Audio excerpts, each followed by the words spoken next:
Hello, everyone, and welcome to a new episode of the Cultural Diplomacy Podcast.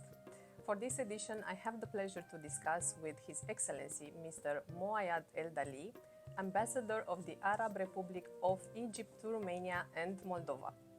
Hello and welcome. Thank you for accepting our invitation and for hosting us in the beautiful residence of the embassy. Thank you very much for having me with you today, and welcome to Egypt House. I love to call it Egypt House. It's officially the residence of the embassy, but I prefer to call it Egypt House. Egypt House. Your Excellency, there is a saying that Egypt is I hope I will spell it well, al Dunya, Yes. which means the mother of the world.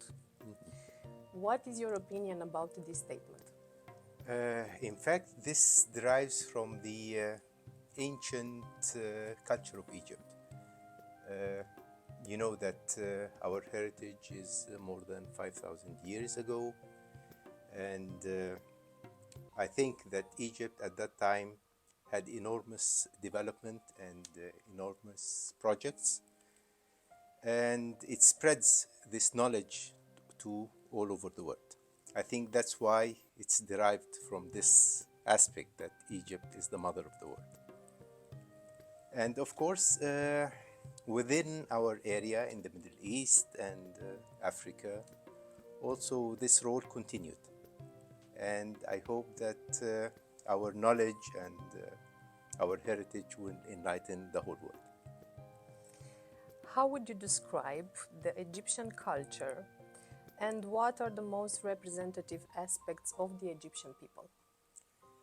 As I said, it's a very old culture. It's not only the old Egyptian heritage. As you know that we have Coptic heritage, Islamic heritage. Yes. And this mixture of culture, I think it has a big influence of the Egyptian culture as a whole. Egyptian culture is a mix of history, culture, religion, and even social life. It's not only history.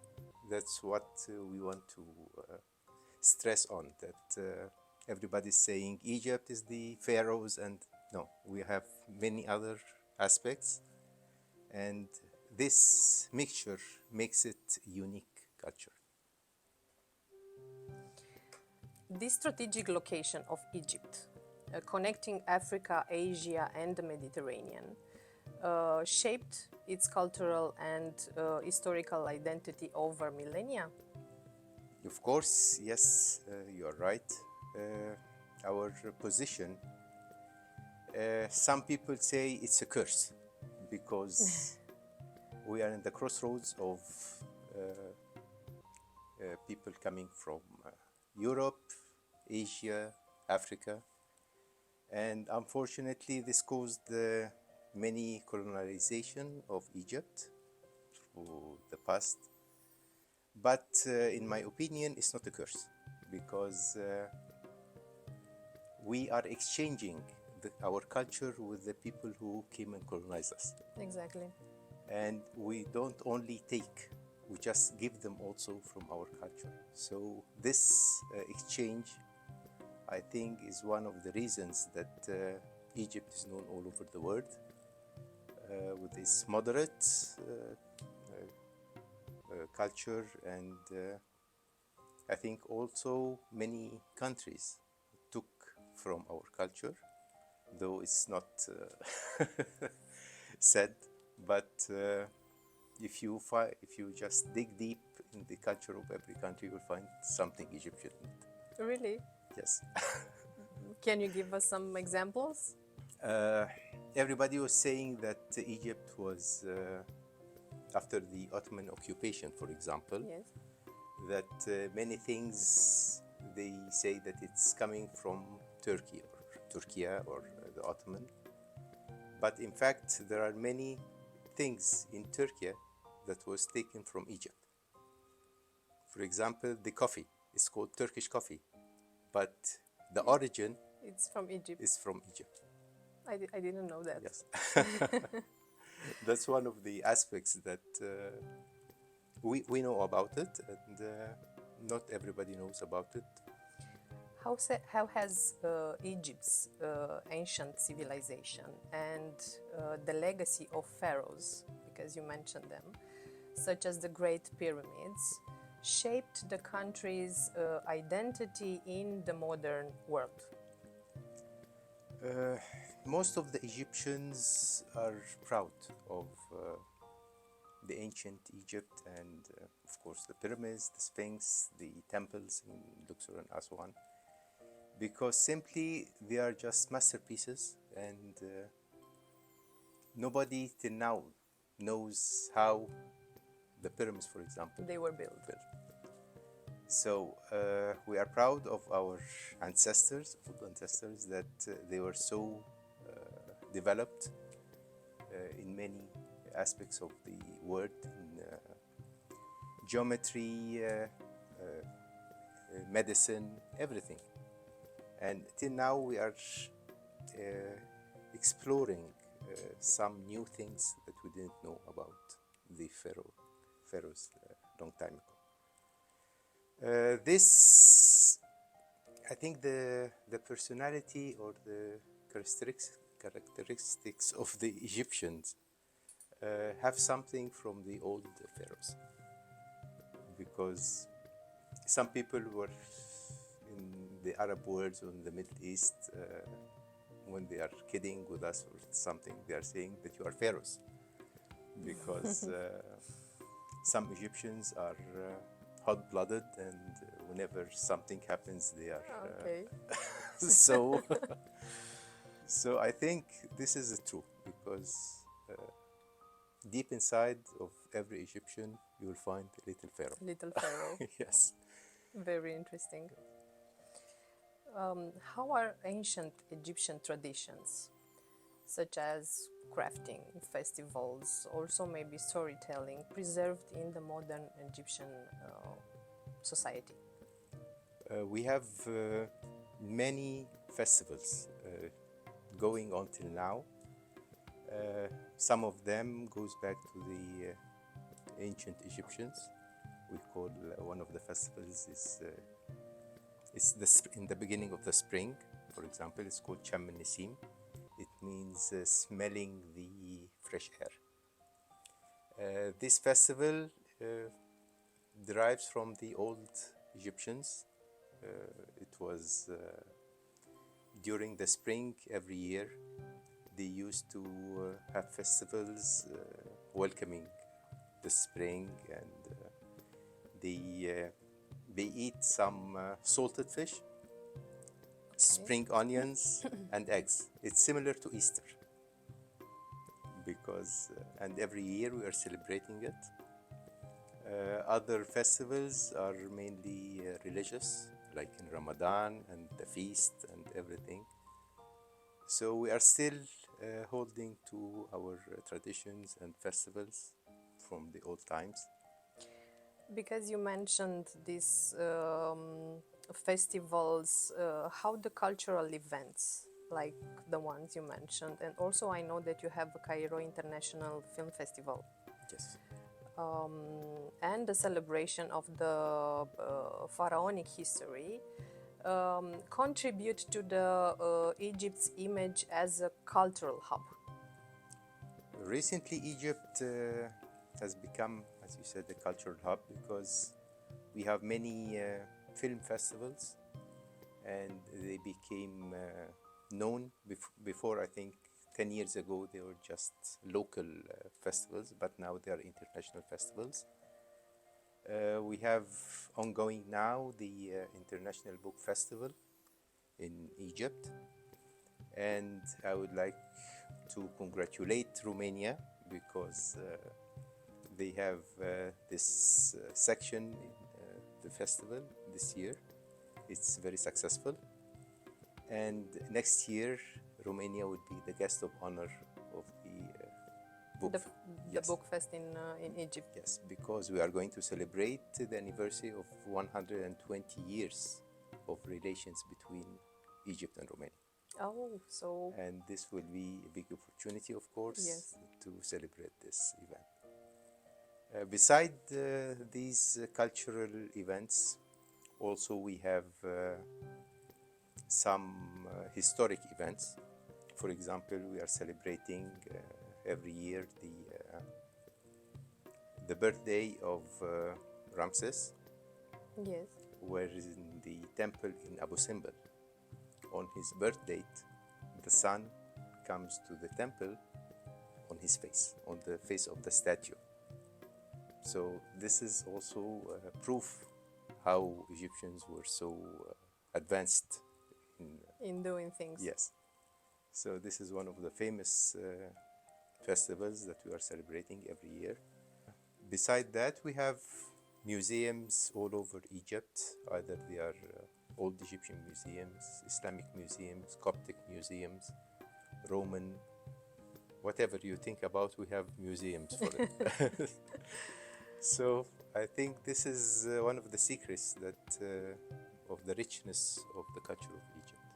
That we have a diversity in our history, and we are taking care of each one completely. We are not just concentrating on the old Egyptian heritage and neglecting the others. The others.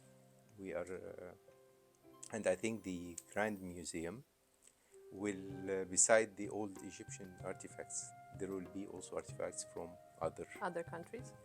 other culture, other history. I mean, Roman, Okay. Islamic, Coptic. So it will be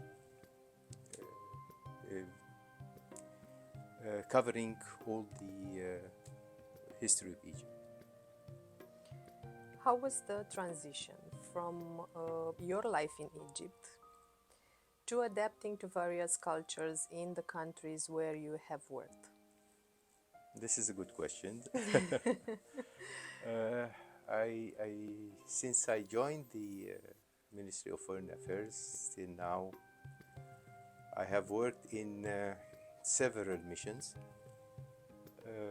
I can say that it covered mostly the world. So I began with an Arab country. It was Yemen. And the culture was different from our culture in Egypt. Though we are Arab countries, but it was the hardest country that I worked Really? in, because it was my first post. Okay. So it was adapting. It's understandable. Yes. So adapting was something new for me, how to adapt with new culture, new traditions. But I can say that 80% of what I learned it in Yemen, because we have a big embassy there. The Egyptian embassy was one of the biggest embassy in Yemen. I almost worked in everything: consular, political, cultural, economical. So that's why I gained a lot of experience there. And I spent there 4 years. The first year was the hardest, of course, for adaptation, but after 2 years, I became a Yemeni. Yes, because Yemenis have their own traditions, different from the Egyptians, of course. One of the most important tradition that they have, that every day they have to meet and they sit together talking about everything. Like family reunion? No. It's, or also men are alone, women are Okay. alone. And when you are sitting there, they have something like, not smoking, but they are chewing something called qat. Just a plant. It's similar with tobacco. Yes, a little bit. So you have to to get involved with them and to talk and to have a conversation, you have to show with them. Oh my God. Or else they will not talk to you because they will think of you as a stranger. So after 2 years, I started to sit with them and have this cat, and I adapted myself. So this is one of the most difficult countries that I faced in adapting. But after that, I went to the Far East, for example. We stayed in the Philippines and Indonesia. There was no problems there. We adapted as soon as we arrived, maybe 2 or 3 months. We know everything about the traditions. And we worked in Germany also, and Bulgaria, and here. Before that, I was the first ambassador in South Sudan. And this also was one of the hardest countries that I worked in. And but I adapted because it was easy to adapt because people there are so friendly, they are so kind, and they love Egypt. So I was lucky that You this have hard somehow country, yes, their support. yes. What I found there from support, it overcome the difficulties of the country then. What inspired you to pursue a career in diplomacy? In fact, it was my father. My father was an ex-diplomat. He passed away, but since I was a kid, I was just looking to my father as an icon, and I really wanted to be like him. So I started early, since I was maybe in high school, to concentrate how to become a diplomat. A diplomat. Yes. In the beginning, of course, when we were young, and I just like to be a diplomat because I'm traveling, I'm going different countries. I didn't think that I'm going to hardship countries, because It's not diplomat only must about go to enjoy. traveling, Yes. and yes, you need to be prepared in Yes. But so when many I things. became older, I understood, because it's being a diplomat is that you have a message that you have to forward it to yourself first and your country. So at the end of my high school, I was lucky to go to the university, to the faculty of economics and political science. And during these 4 years also, I was concentrating that after I finish, I want to go to have the exams of the Ministry of Foreign Affairs. So I went, and thanks God, I passed the exams, went to the Diplomatic Institute, and here I am. This is how the journey yes, at the end of the journey, begin. I think I fulfilled my dreams, and I think that my father will be proud of me. What advice you will give to a young person interested to pursue a career in diplomacy? First thing, he must love what he's doing. If he just want to pursue the diplomatic career to enjoy traveling or something like that, no. I just advise him Not to do it. Yes. To be a diplomat, you have to love what you are doing, and to have a message. Not only for your country, but for the people that you are meeting in each post that you are posted in. Because not only the ambassador is the face of the country outside. I think each diplomat in the embassy is representing his country, and he must give this good image of it. and he must be well educated, well informed about what's happening. Everything. Yes, so that when he talks, people will listen to him. Listen. They will not just. So my advice for, as I said, to any young who would like to be a diplomat, just love what you are doing and make sure that you are a good image of your country. That's it. Egypt is often seen as a bridge between Africa and Asia, and like a gateway between the Mediterranean and the Indian Ocean. How does this strategic position influence Egypt's role in regional and global geopolitics? We benefited from our location, as you said before. Our strategic location helped us a lot. For example, we were one of the main countries in the movement of non-aligned movement countries.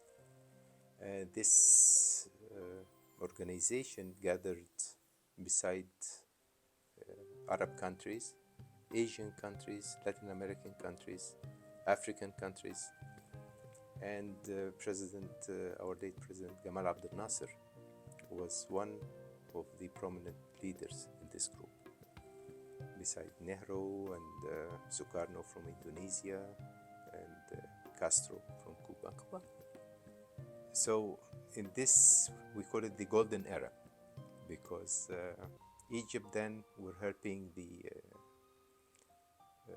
national movements all over the world, and it really helped a lot of countries to gain their independence. And I think the location of Egypt and the strategic location of Egypt helped in this lot, because everybody was coming to Egypt, and it was called the hub of national solidarity or something like that. Also, being, as you said, we consider ourselves a gate for coming aid to Africa from Europe, for example. Yes. We have many cooperation in this field with European countries and African countries. We are trying to help get them together, and even in Egypt, for example, there are many institutes that are offering training in this matter with the European funding for Africans. Just not only courses, but in the medical field, in the cultural field, in the educational field. We have many students from Africa studying in Egypt. In Egypt. Yes. So we are trying to use or benefit from our location. Yes. And I think we are successful in that. With the second largest economy in Africa, what are Egypt's main strategies for fostering economic growth and attracting foreign investments? We have a lot of developing projects in Egypt going on. During the past 10 years, the economy changed a lot. Of course, I don't know if you know about the Suez Canal. We are facing some problems now. But before 10 years, we have this mega project for doubling the navigation in the Suez Canal. And we succeeded in having this project done in less than 2 years. Congratulations. And it was really a very successful project then. But unfortunately, now the navigation through the Red Sea and the Suez Canal is facing some problems because of the Houthis in Yemen. and the attacks in the ships in the Red Sea. So this affected also some revenues of Egypt, because the Suez Canal is one of the important revenues for the economy of Egypt. Besides that, we have mega projects in the transport section, in the solar section, and also we have built, I think, our new capital is one of the most important projects that we have. Our new capital is not far from Cairo. It's around 24 kilometers, only 24 kilometers out of the location of Cairo. All our ministries have moved already since the beginning, since last June, and it's functional now. It's different from the old Cairo. Old Cairo was being so congested. We have traffic problems more than here. And it was really time to move out to new spaces, and so that the people in Cairo will enjoy it. Because with this pollution, with this congestions of the traffic, people were fed up. So this is the main reason why the capital somehow was moved? Yes, because you cannot move in Cairo. Yes. It was really Too crowded. Yes, too crowded. Now with the new capital outside, it's mainly for the official offices and ministries, and I think this eased a lot the traffic in the center of Cairo, because most of the ministries were downtown in the center of Cairo. So this poses new very big pressure on the old capital. After moving the ministries out to the new capital, also we have some other projects in the new capital. One of them is the new opera house.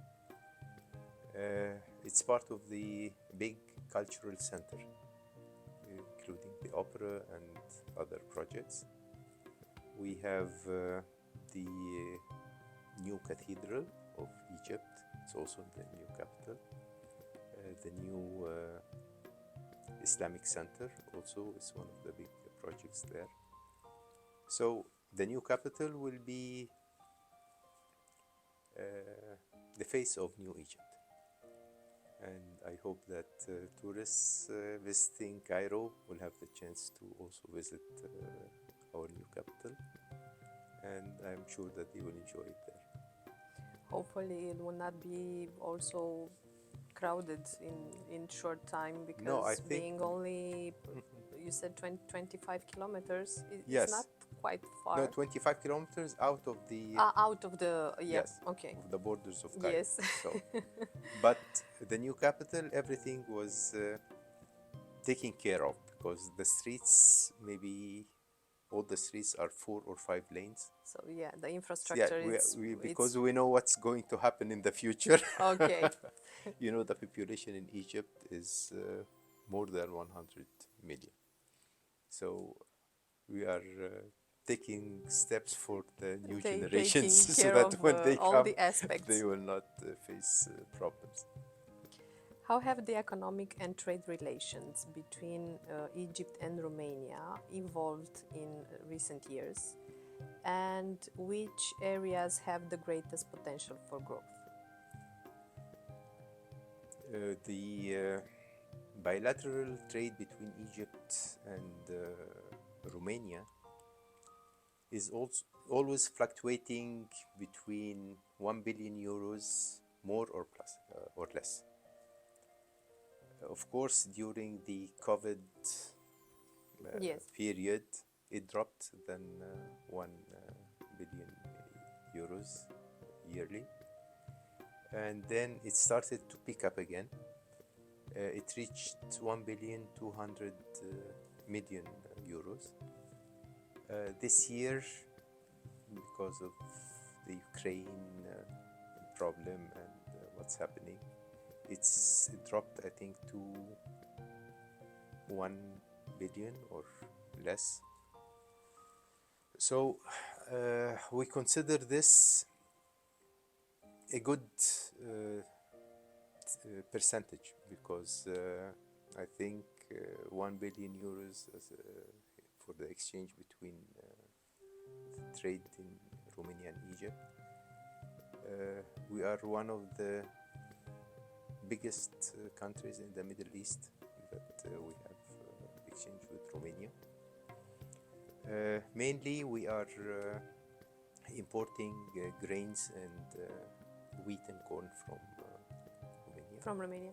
Because this is our strategic commodity in Egypt, especially the wheat, because we are depending on it to make the bread. Bread in Egypt, for who don't know, is one of the main commodities for every family. You cannot live without bread. Yeah. That's why we call it in Arabic aish. Aish means life. So the bread is the life of the people. So that's why this is the importance of the grains to Egypt. Beside that, Egypt, I think we are exporting fertilizers, cotton and textiles, pharmaceuticals, and I think, and of course some citrus fruits, and I think the dates and oranges, you can find them in the supermarkets here.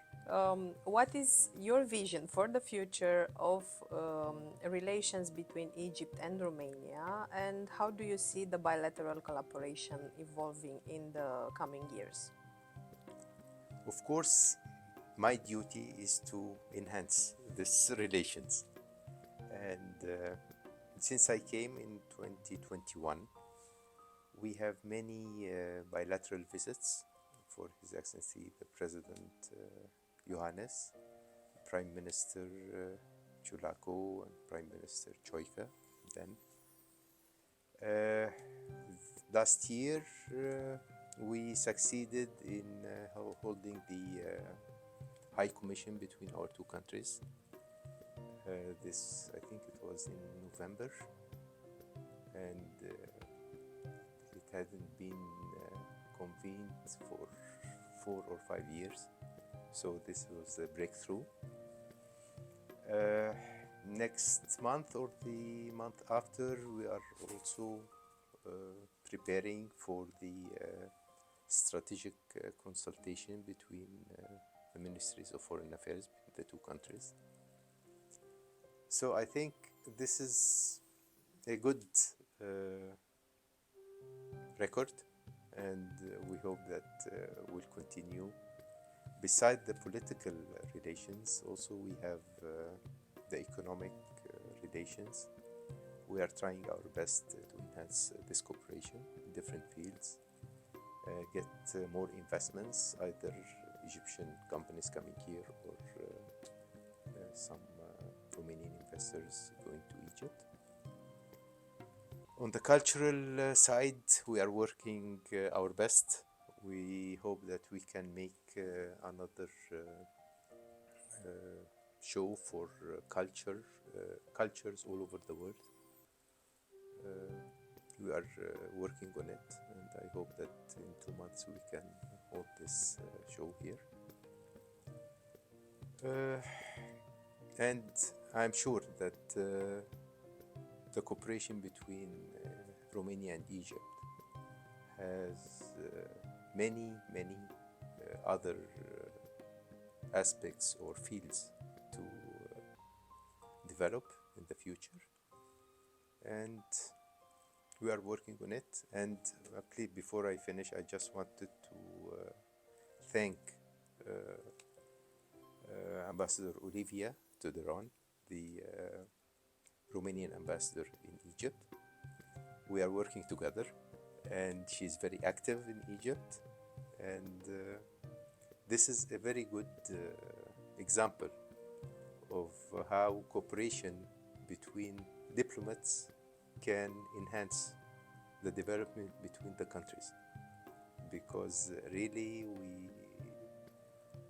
we are trying our best, both of us, to push and develop the relations between our two countries, and I think that we are succeeding in this. I'm sure you are not only trying but doing the best. Thank you. Your Excellency, thank you. Thank you very much For accepting again our invitation and for hosting us and for all the insights. Thank you for watching, and don't forget to like and subscribe if you want to learn more about the culture and diplomacy. I'm Catalina Damian, and see you next time.